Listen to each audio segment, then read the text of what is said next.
அனைவருக்கும் வணக்கம். என் லைஃப்பில் இந்த மாதிரி ஒரு பெயின்ஃபுல்லான ஒரு சுச்சுவேஷனை நான் ஃபேஸ் பண்ணதே கிடையாது. மனசு முழுக்க வலி வலி மட்டும்தான். இந்த சுற்றுப்பயணத்தில் என்னென்ன மக்கள் பார்க்க வராங்க, அதுக்கு ஒரே ஒரு காரணம் தான், அவங்க என் மேலே வச்சிருக்கிற அன்பும் பாசம். அந்த அன்புக்கும் பாசத்துக்கும் நான் எப்பவும் கடமைப்பட்டிருக்கிறேன். அதனால தான் இந்த சுற்றுப்பயணத்தில் மற்ற எல்லா விஷயங்களையும் தாண்டி மக்களுடைய சேஃப்டி, அதில் எந்த காம்ப்ரமைஸும் பண்ணிடக்கூடாதுன்றதுக்காக தான் அது என் மனசில் ரொம்ப ஆழமாக இருக்கும் அந்த எண்ணம்.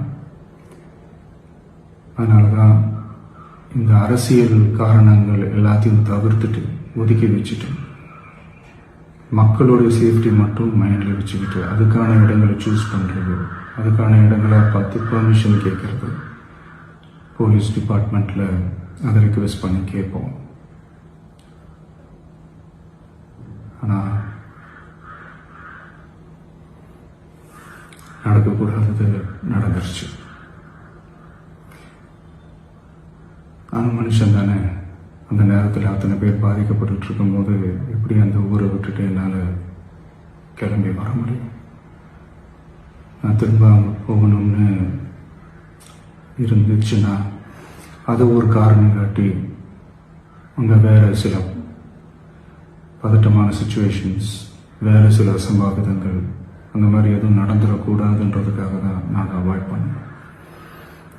இந்த நேரத்தில் சொந்தங்களை இழந்து தவிக்கிற இத்தனை குடும்பங்களுக்கும் என்னுடைய ஆழ்ந்த இரங்கலை தெரிவிச்சுக்கிறேன். எனக்கு தெரியும், என்ன சொன்னாலும் இது ஈடையாகாதுன்னு எனக்கு தெரியும். ஹாஸ்பிட்டலில் ட்ரீட் பண்ணிகிட்ருக்கிற எல்லாருமே சீக்கிரமாக க்யூர் ஆகி வரணுன்றதை இந்த நேரத்தில் நான் வேண்டிக்கிறேன். கூடிய சீக்கிரமே உங்கள் எல்லாரையும் நான் சந்திக்கிறேன். இந்த நேரத்தில் எங்களுடைய வலிகளை, எங்களுடைய நிலைமையை புரிஞ்சுக்கிட்டு எங்களுக்காக பேசின அரசியல் கட்சிகளை சார்ந்த நண்பர்கள், தலைவர்கள் அனைவருக்கும் என்னுடைய நன்றியை தெரிவிச்சுக்கிறேன். கிட்டத்தட்ட ஒரு 5 மாவட்டத்துக்கு பிரச்சாரத்துக்கு போனோம். இந்த மாதிரி எதுவுமே நடக்கல. ஆனால் கரூரில் மட்டும் ஏன் எப்படி நடக்குது, எப்படி நடக்குது? மக்களுக்கு எல்லா உண்மையும் தெரியும். மக்கள் எல்லாத்தையும் பார்த்துக்கிட்டு இருக்கிறாங்க. கரூரை சேர்ந்த அந்த மக்கள் அந்த உண்மையெல்லாம் வெளியில் சொல்லும்போது எனக்கு கடவுளே நேரில் வந்து இறங்கி அந்த உண்மைகள்லாம் சொல்கிற மாதிரி எனக்கு தோணுச்சு. சீக்கிரமே எல்லா உண்மைகளும் வெளியில் வரும்.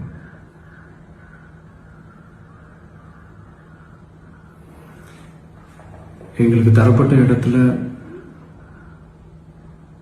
நாங்கள் போய் அந்த ஸ்பாட்டில் நின்று நாங்கள் பேசிட்டோம். அதை தாண்டி எந்த தவறும் எங்கள் சைடில் நாங்கள் எதுவுமே செய்யலை.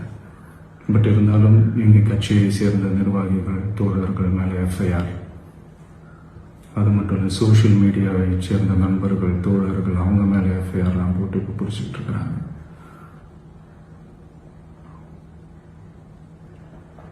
சிஎம் சார், உங்களுக்கு ஏதாவது இந்த பழி வாங்கணும் அப்படின்ற எண்ணம் ஏதாவது இருந்துச்சுன்னா என்ன வேணாலும் பண்ணுங்க. அவங்க மேலே கை வைக்காதீங்க. நான் ஒன்று வீட்டில் இருப்பேன், இல்லை நான் ஆஃபீஸில் இருப்பேன். என்ன வேணாலும் செய்யுங்க. நண்பர்களே, தோழர்களே, நம்மளோட அரசியல் பயணம் இன்னும் ஸ்ட்ராங்கராக, இன்னும் தைரியத்தோட கண்டினியூ ஆகும்.